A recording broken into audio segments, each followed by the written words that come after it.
Hai, Assalamualaikum warahmatullahi wabarakatuh.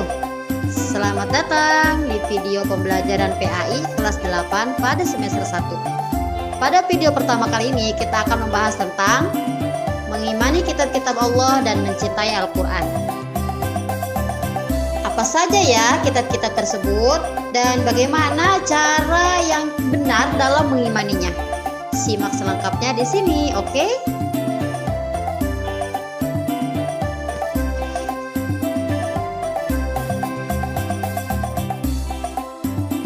Mari kita renungkan sejenak, apa jadinya apabila kita menaiki kendaraan jalan namun tidak memiliki tujuan yang jelas.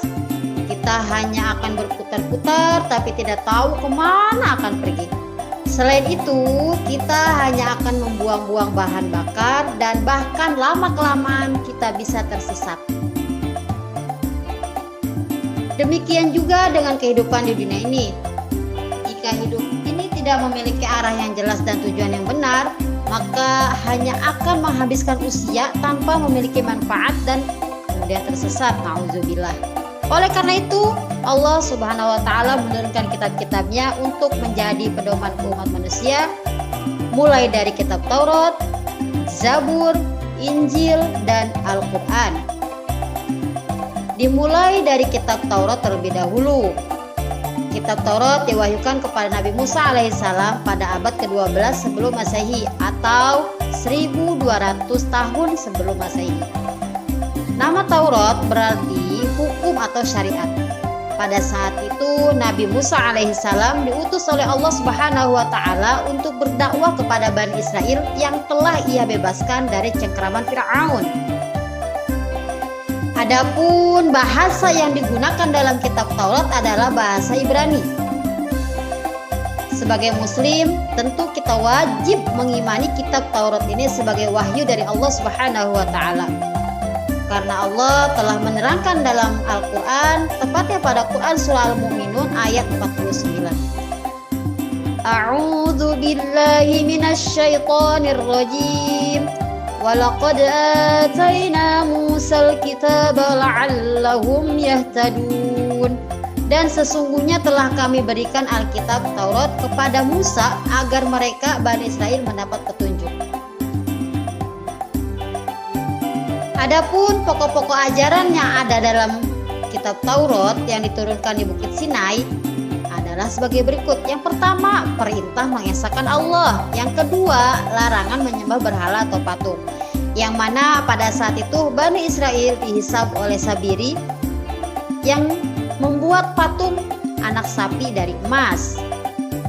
Yang ketiga, larangan menyebut nama Allah Subhanahu wa taala dengan sia-sia.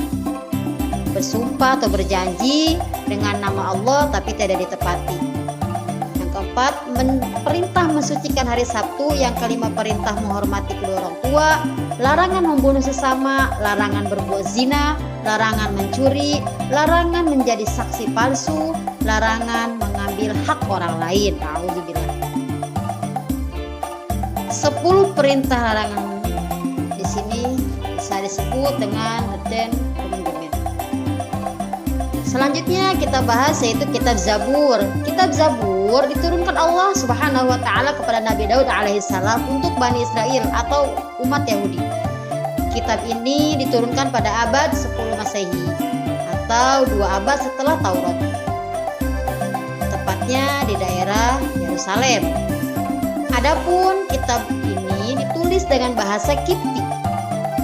Allah berfirman, A'udzu billahi minasyaitonir rajim. Rabbuka a'lamu bima fis samawati wal ardh. Wa laqad faddalna ba'dan nabiyyin 'ala ba'din wa atayna Dawuda zabura. Dan Tuhanmu telah mengetahui siapa yang ada di langit dan di bumi, dan sesungguhnya telah kami berlebihkan sebagian nabi-nabi dan sebagian yang lain, dan kami berikan Zabur kepada Daud. Quran surah Al-Isra ayat 55.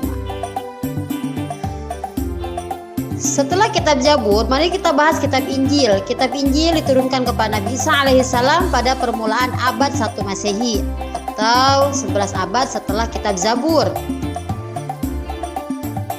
Kitab Injil sendiri diwahyukan di daerah Yerusalem dengan bahasa Suryani dan diperuntukkan bagi Bani Israel. Lagi-lagi Bani Israel. Perlu kita ketahui bahwa Bani Israel merupakan bangsa yang dianggap paling cerdas di dunia, namun ternyata juga paling ngeyel. Keterangan tentang kitab Injil ini terdapat pada Quran surah Maryam ayat 30.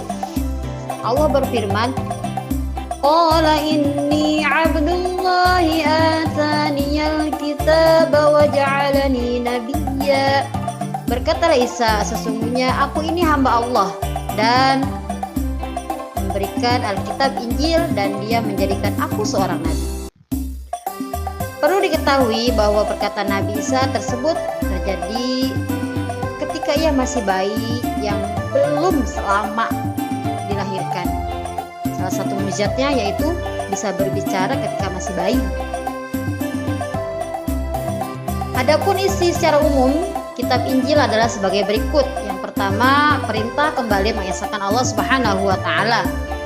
Yang kedua, membenarkan keberadaan kitab Taurat, menghapus beberapa hukum dalam kitab Taurat yang tidak lagi sesuai dengan perkembangan zaman.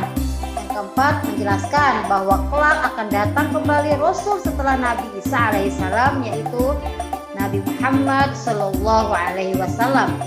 Di samping ada kitab Injil, penjelasan ini juga terdapat dalam kitab Taurat. Kitab yang terakhir yang akan kita bahas itu Al-Quran. Kitab Al-Quran merupakan kitab yang diturunkan oleh Allah Subhanahu wa taala Nabi dan Rasul yang terakhir, yaitu Nabi Muhammad Sallallahu Alaihi Wasallam. Al-Quran sendiri diturunkan pada abad ke-7 Masehi, yakni sekitar 611 sampai 632 Masehi. Al-Quran diturunkan sebagai penyempurna dan pembenar bagi kitab-kitab sebelumnya. Allah berfirman, A'udzu billahi minasyaitonir rajim. Nazzala 'alaikal kitaba bil haqqi musaddiqan lima bayna yadayhi wa anzalat taurata wal injil.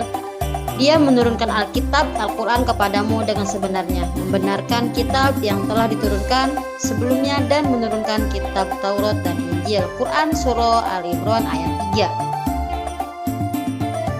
3. Adapun secara ajaran pokok dengan terkandung dalam Al-Quran, yang pertama apa? Satu, akidah, yaitu ya keyakinan. Hal-hal yang berkaitan dengan keyakinan seperti mengesahkan Allah dan meyakini malaikat-malaikat Allah Subhanahu wa taala. Yang kedua, akhlak, budi pekerti, yaitu berkaitan dengan pembinaan akhlak mulia yang menghindari akhlak tercela. Yang ketiga, ibadah, yakni yang berkaitan dengan tata cara ibadah seperti sholat, zakat, dan ibadah lainnya. Yang keempat, muamalah, yakni berkaitan dengan tata cara berhubungan kepada sesama manusia. Yang kelima, tarikh. Apa itu? Sejarah, yaitu kisah orang-orang dan umat terdahulu. Nah, itulah tadi 4 kitab-kitab Allah yang diturunkan sebagai petunjuk bagi umat manusia. Namun, selain 4 kitab tersebut, ada satu lagi yang bisa dikenal dengan suhuf. Apa itu suhuf? Suhuf, lembaran-lembaran terpisah yang berisi wahyu dari Allah Subhanahu wa taala. Suhuf memang tidak tertulis secara rinci dan tidak setebal kitab-kitab yang 4 tadi. Melainkan suhuf hanya lembaran-lembaran yang isinya memang benar wahyu dari Allah Subhanahu wa taala. Hal ini tercatat dalam Quran surah Al-A'la yang berbunyi, Inna hadza lafis suhufil ula suhufi Ibrahim wa Musa. Sesungguhnya ini terdapat dalam kitab-kitab yang dahulu, yaitu kitab-kitab Ibrahim dan Musa. Quran surah Al-A'la. Secara rinci, suhuf 10 yaitu yang menerima Nabi Ibrahim alaihissalam dan Nabi Musa menerima 10 suhuf.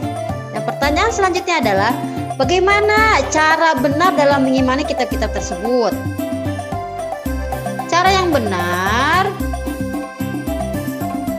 yaitu yang pertama, meyakini dengan sepenuh hati bahwa kitab-kitab tersebut asalnya dari Allah Subhanahu wa taala.